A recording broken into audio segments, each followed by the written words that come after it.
Hey, welcome back. So we're at the last step, aside from kind of the final trim and stuff like that for this project, and that's going to be to build the cabinet front for this enclosure in the laundry nook that we've built so far. So we already did the walls, did the shelving, got the washer and dryer down below. What I'm going to do is put cabinet doors on this. Now, there's a couple tricks to this with my particular setup.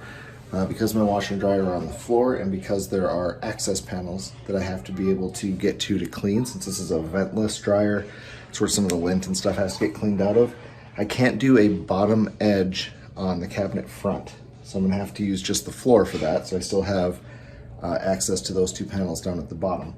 So what I'm gonna do is I'm gonna build a frame that goes down the sides and down the middle and kind of across the front. And I'm gonna build this top part extra big because my cabinet doors are gonna have to go almost all the way down to the floor. So I'm gonna build that a little bit larger so that I have some room to move the doors up and down as I get my clearancing set up. I've never built cabinet doors before, so this will be a bit of an experiment. We'll see how it goes. So the framing pieces are cut and kind of loosely placed. You'll see I'm building everything upside down. It's a trick I learned a while back to allow me to fine tune some of my measurements when you're doing something with a space that's already defined like this, with a counter that's already installed. So I'm actually building all of this upside down, and then what I'll do is take it out into the garage, screw it all together, flip it over, and then bring it back here and install it. Countertop is level, the floor is not, so that side is actually a little bit longer than this side, and I'm gonna have to deal with that when I get into the cabinet doors as well. For the doors themselves, I'm going to be using red oak. This is a product I buy from Menards. It's a solid kiln dried product. It's already surfaced on all four sides. I like this a lot. It's very stable. It doesn't twist or bend like a lot of the kind of pine and everything else that you can purchase from your typical home improvement store. So it's about $1 more a board, but it's been totally worth it for furniture that I've been building, at least in my opinion. So I've already started cutting this. And I apologize for the really bad sketch, but essentially the door that I need is 24¼ wide. The material I'm using is 2½ inches wide. So I've done all my measurements here. I'm taking my 5 inches off. That means my little cross pieces have to be 19½ or 19¼ rather. And then my overall size be 24¼ by 36. So I've already cut the verticals. That's these guys right here. And now I'm cutting the cross pieces. And what I'm doing for that is I measured out the first one, and I'm using my saw and using the guard on the end to lock that in.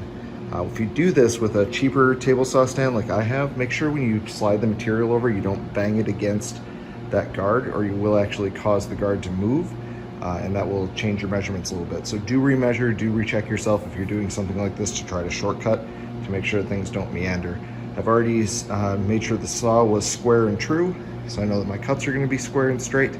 And now I can take my last piece of material and I'm just going to bring it over, kind of lay it on the stand here, get this out of the way, and just slide it up until it touches that guard. And I know that my measurement between there and the edge of the blade will match the two pieces I've already made over there. I'll end up with two doors that are the same size and square, and should be pretty easy to put together.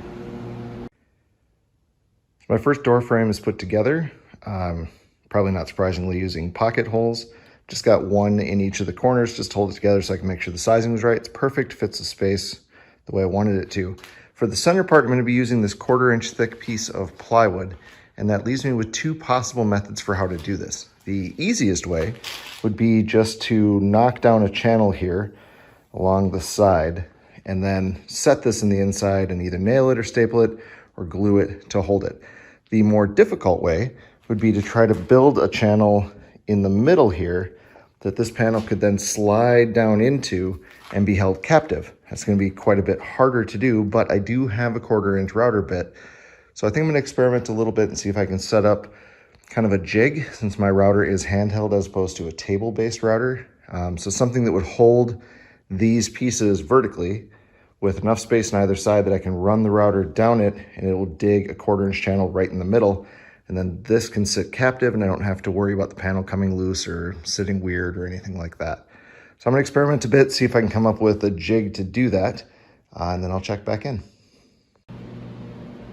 Well, after a little bit of experimentation, I did end up going the easy route. The jig I was working with, it was more trouble than it was worth. So I've used my 1/4-inch rabbiting bit from my router and cut a channel down the inside of all 4 of these.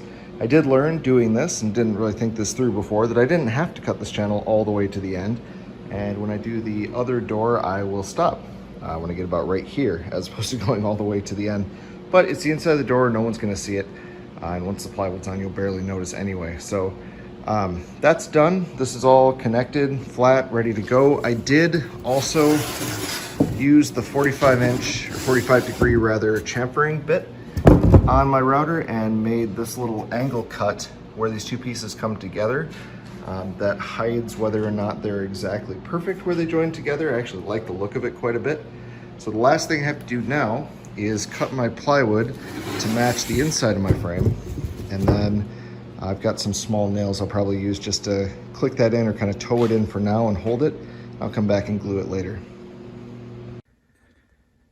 So this is the second door. I've improved the design a little bit. My router technique has gotten a bit better, so I didn't go all the way to the edge on this one. It should allow me to click it in better.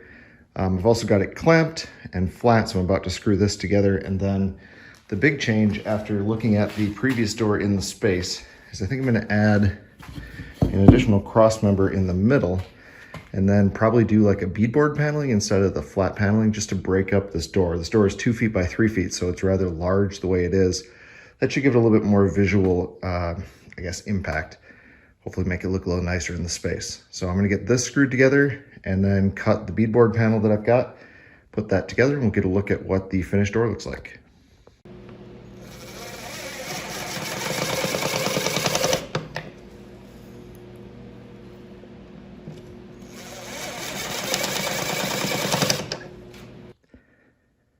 So here's my redesigned cabinet door. I have the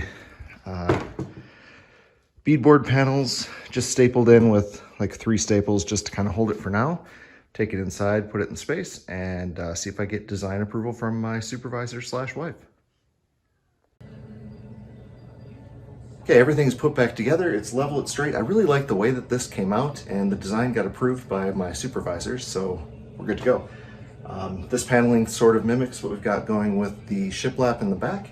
So it should be a nice look once it's all painted, which will be the next step, to get these out to the garage, get them painted. And then in the next video, I'll talk a little bit about how to use a cabinet hinge jig and how to install slow close hinges on these. And we'll get this all buttoned up and be done.